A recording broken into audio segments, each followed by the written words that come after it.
இன்றைக்கு மக்கள் செல்வாக்கு இழந்துட்டார் ஸ்டாலின் அவர்கள், இளைஞருடைய செல்வாக்கையும் இழந்து விட்டார். அதனால இப்பொழுது அறிவிப்பு கொடுத்திருக்கிறார். கல்லூரியிலே படிக்கின்ற மாணவர்கள், அரசு கல்லூரியிலே படிக்கின்ற மாணவர்களுக்கு லேப்டாப் கொடுப்பதா சொல்லியிருக்கிறார். தொடர்ந்து 4 ஆண்டு காலம் சட்டமன்றத்தில் அழுத்தம் கொடுத்தோம். அனைத்து இந்திய அண்ணா திராவிட முன்னேற்ற கழக அரசு இருக்கின்ற பொழுது, இளைஞர் புரட்சி தலைவி அம்மா இருக்கின்ற பொழுது அரசு பள்ளி படிக்கின்ற மாணவர்களுக்கு ஒரு விஞ்ஞான கல்வி கொடுக்க வேண்டும், அறிவுபூர்வமான கல்வி கிடைக்க வேண்டும். இதற்காக மடிக்கணினி திட்டத்தை கொண்டு வந்தார்கள். சுமார் 52 லட்சம் மடிக்கணினி கொடுத்தோம். அதை வலியுறுத்தி சட்டமன்றத்திலே நாங்கள் தொடர்ந்து பேசினோம்.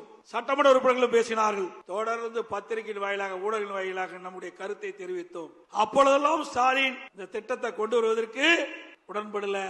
இன்றைக்கு மக்கள் செல்வாக்கு இழந்த காரணத்தினாலே, இளைஞருடைய செல்வாக்கு இழந்த காரணத்தினாலே அடுத்த ஆண்டு சட்டமன்ற தேர்தல் நடைபெறுகிறதை முன்னிட்டு 10 லட்சம் மாணவர்களுக்கு, அரசு கல்லூரியிலே படிக்கின்ற மாணவர்களுக்கு லேப்டாப் கொடுப்பதாக அறிவிச்சிருக்கிறார். மாணவர்களுடைய நலன் கருதி கொடுக்கல.